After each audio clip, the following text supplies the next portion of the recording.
Hello everyone, आप सभी gardening lovers का मेरे चैनल में स्वागत है। तो आज मैं बात करूंगी इन ब्यूटीफुल से पैंसी फ्लावर के बारे में। ये जाड़ों का मेरा एक मोस्ट फेवरेट फूल है। और आप मतलब मैं ये भी बोल सकती हूँ कि बचपन में ये और एक 9 o'clock, इन दो फूलों को देख के मैं बहुत मतलब इस तरह से मैंने इसे जब मैंने देखा था मैंने कहा ये तो बटरफ्लाई जैसे लगते हैं और इतने प्यारे लग रहे थे मुझे। मैं बहुत ज्यादा एक्साइटेड हो गई थी इन फूलों को देख के। तो नेचर ने हमें कितने सारे सरप्राइजेस और सीक्रेट्स दिए हैं टू अनफोल्ड। तो अब चलिए मैं इसकी केयर के बारे में बात करती हूँ। तो ये क्योंकि ये सर्दियों का सीजनल फ्लावर है, तो सबसे पहले बात करेंगे इसके पॉट के बारे में। तो ये देखिए मैंने जिस पॉट में लगाया है ये 9 इंच, ये 5 इंच का पॉट है। एक्चुअली ये जो फूल है इसकी ना जड़ें ज्यादा डीप नहीं जाती हैं, तो ज्यादा गहरा गमले की से जरूरत नहीं होती है। लेकिन हाँ ये है कि ये ना फैलते हैं। ये जो प्लांट होता है ये कुछ दिनों जैसे मेच्योर होता है तो ये ये इस गमले को देखिए ये पूरा भर चुका है लगभग, अभी इसकी ग्रोथ और होनी है। तो ये जैसे धीरे धीरे फैलते हैं, तो अगर आप इसको चौड़ाई में जितना बड़ा गमला देंगे तो जैसे ये ज्यादा मेच्योर होगा तो उतना ही ये फैल जाएगा। लेकिन इसको ज्यादा मतलब गहराई की इतनी जरूरत नहीं होती है क्योंकि इनकी जड़ें ज्यादा नीचे तक डीप नहीं जाती हैं। अब बात करते हैं इनकी सॉइल मीडिया की। तो हाँ, वेल ड्रेन पोरस सॉइल तो इसको रखिए, लेकिन हाँ इसकी सॉइल मॉइस्चर बहुत पसंद करती है। तो मैं क्या करती हूँ, जो स्पेशली विंटर के जो फ्लावर्स होते हैं सीजनल फ्लावर, उसमें मैं कंपोस्ट की मात्रा 40% रखती हूँ, गार्डन सॉइल 40%, और जो बजरी या जो रेत मिलाते हैं वो मैं 20% रखती हूँ। इवन मैं कई बार रेत स्किप भी कर देती हूँ क्योंकि अगर पुरानी मिट्टी है तो उसमें ऑलरेडी थोड़ी रेत रहती है, तो मैं सिर्फ कंपोस्ट और सॉइल मिलाती हूँ। कभी कभी 50-50 भी कर देती हूँ, कभी 40-60 का ऐसे रखती हूँ।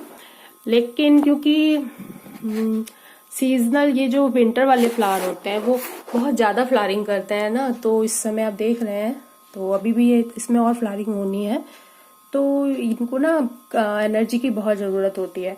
और वर्मी कंपोस्ट यूज करते हैं तो वो इतना हार्मफुल तो नहीं होता है क्योंकि वो धीरे धीरे उसकी जो न्यूट्रिशंस होते हैं वो धीरे धीरे रिलीज करती है वर्मी कंपोस्ट। तो अगर आप 50-50 का भी रेशियो रखें तो आपका प्लांट देखिए अच्छा चलेगा और काफी दिनों तक फ्लावरिंग करेगा।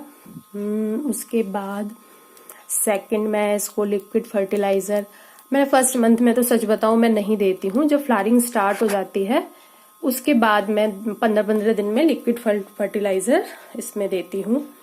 और फ्लावरिंग का सबसे मेन है, जैसे आप देखिए ये वाला प्लांट मैंने बाद में लगाया है, इसमें अभी 2 फूल ही आए हैं, 1 और 2। और जैसे ही ये फूल स्पेंट होगा, हाँ लाइक ये भी अभी खिल रहा है, जैसे ये वाला फ्लावर हल्का सा स्पेंट हो रहा है। मैं कुछ दिनों कल मैंने इनके स्पेंट फ्लावर सब निकाले हैं, कल शाम को ही, उसका वीडियो भी मैं इसके साथ अटैच करूंगी। तो आप जैसे स्पेंट फ्लावर निकालेंगे वहां से तो क्या होगा, वो उस जगह से आपकी और सब ब्रांचेस आएंगे और आपका जो ये प्लांट है वो हेल्दी बनेगा। तो सीजनल प्लांट और मतलब किसी भी प्लांट का आप ये कोशिश कीजिए जैसे ही आपका फूल स्पेंट होने लगे उसे तुरंत उस जगह से रिमूव कर दीजिए, तो जिससे आपका जो फूल वाला पौधा है अपनी एनर्जी नए फूल बनाने में लगाए, ना कि उसका, क्योंकि फूल के बाद ही उस जगह पे फ्रूट बनने लगता है, उसमें बीज बनने लगते हैं। प्लांट अपनी एनर्जी नए फूल बनाने में लगाए, फ्रूट्स बनाने में नहीं।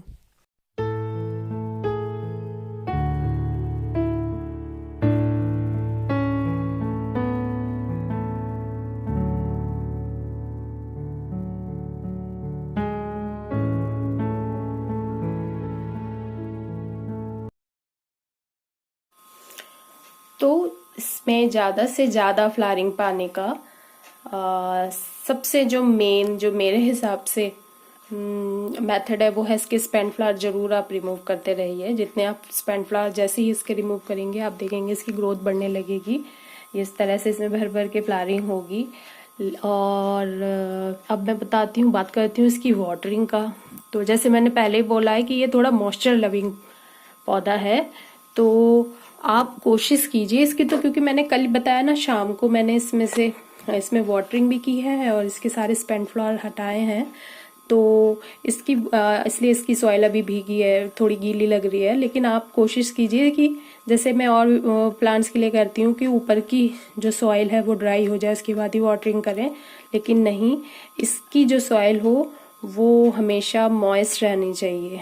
तो अगर आप कोशिश कीजिएगा कि आपका ये जो इसकी सॉइल मीडिया है वो ज़्यादा ड्राई ना हो, उस हिसाब से आप अपना वाटर देने का जो दिन है या टाइम है वो आप एडजस्ट कर सकते हैं कि जिससे इसकी सॉइल में हमेशा मॉइस्चर बना रहे।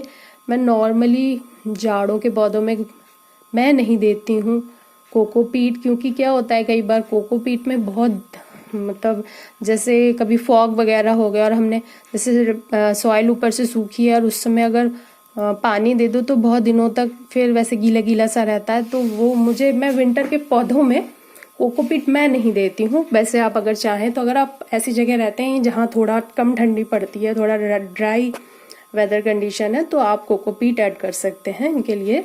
और अब बात करेंगे सनलाइट की। फरवरी तक तो ठीक है, आप इन्हें पूरे फुल डे सन में रख सकते हैं, क्योंकि अब मार्च स्टार्ट हो गया है, तो मार्च में जो एकदम मिड डे सन होता है ना, काफी हार्श होता है। और ये आप देखिए ये फूल कितने एकदम कोमल से है ना, तो आप कोशिश कीजिए ऐसी जगह रखें जहां इसे मॉर्निंग की 12 बजे तक की धूप मिल जाए, उसके बाद थोड़ा सा शेड आए, लेकिन ये ब्राइट लाइट में ही रहे पूरे दिन, तो इनके लिए बहुत अच्छा रहता है। और ये फिर आपको इजीली मतलब आप इनमें अप्रैल तक फूल ले सकते हैं आराम से। और एक काम आपको अपने जो भी प्लांट्स हैं जो पॉट्स में लगा रखे हैं आपको करना चाहिए, वो है इनकी गुड़ाई करना। तो आप इनकी गुड़ाई भी रेगुलर करते रहिए। तो इसकी गुड़ाई करने से क्या होता है, एक तो जो कई बार होता है ना कि चींटियां आ जाती हैं, तो देखिए अगर गुड़ाई रेगुलर करेंगी तो चींटियों का आना भी बहुत कम होगा। और मतलब जो बोल रही थी मैं कि किसी भी तरह के पेस्ट अटैक्स उसमें भी ये काफी हेल्पफुल होता है। और प्लस हमारे पॉट का एरिएशन एकदम अच्छा चलता है, तो क्योंकि हम जैसे जानते हैं जड़ों से ये ब्रीथ करते हैं हमारे प्लांट, तो पॉट का एरिएशन अगर एकदम मस्त चले तो हमारे पौधे भी एकदम हंसी खुशी और मस्त रहते हैं। अब बात करेंगे इसमें पेस्ट अटैक की। तो आप कोशिश कीजिए, स्पेशली स्प्रिंग का जो सीजन होता है, और अगर आपके यहाँ हिबिस्कस लगा हुआ है तो थोड़ा आपको अलर्ट रहना चाहिए, क्योंकि मैंने जितने भी अटैक देखे हैं सबसे ज्यादा हिबिस्कस प्लांट पे ही देखे हैं। तो आप कोशिश कीजिए, जो अगर अपने गमले में लगा रखे हैं तो हिबिस्कस के प्लांट्स थोड़ा दूर रखिए, और नॉर्मली इनकी लीव्स को चेक करते रहिए। जैसे अभी आप देख रहे होंगे ना, इसकी लीव्स एकदम कितनी अच्छी सी एकदम है ना, खिली खिली सी लग रही हैं सबकी एकदम। मतलब आप फूल तो देख ही रहे हैं, लीव्स भी एकदम लग रहा है ना एकदम हरी भरी सी जैसे होता है ना। तो आपको जब तक लीव्स जब भी आपको पेस्ट अटैक का लगे कि हमें पता नहीं चलता है, काफी देर बाद जब फैल जाता है तब हमें पता चलता है ये एफिड्स वगैरह होते हैं, स्पेशली जो व्हाइट फ्लाइज होती हैं, क्योंकि मेरे कुड़हल में एक बार व्हाइट फ्लाइज लगी थी और मुझे पता ही नहीं चला था, तो काफी मेरे को नुकसान कर दिया था। तो आपकी लीव्स को देख के आप अंदाजा लगा सकते हैं कि आपका कोई भी प्लांट पेस्ट से अटैक हुआ ही कि नहीं उस पे, क्योंकि वो आपको थोड़ी डल सी लगेंगी, थोड़ी झुकी सी लगेंगी, ऐसे लगेगा आपके पौधे में जान नहीं है, ग्रोथ थोड़ा सा ऐसे लगेगा स्लो हो गया है, पौधा थोड़ा मुरझाया से लगेगा। तो आप इस चीज पे ध्यान रखिएगा, और ऐसे अगर कुछ आपको लगे कि कोई पेस्ट अटैक हुआ है तो पहले तो आप नीम ऑयल और सोप वाटर का यूज कर सकते हैं इन प्लांट्स में।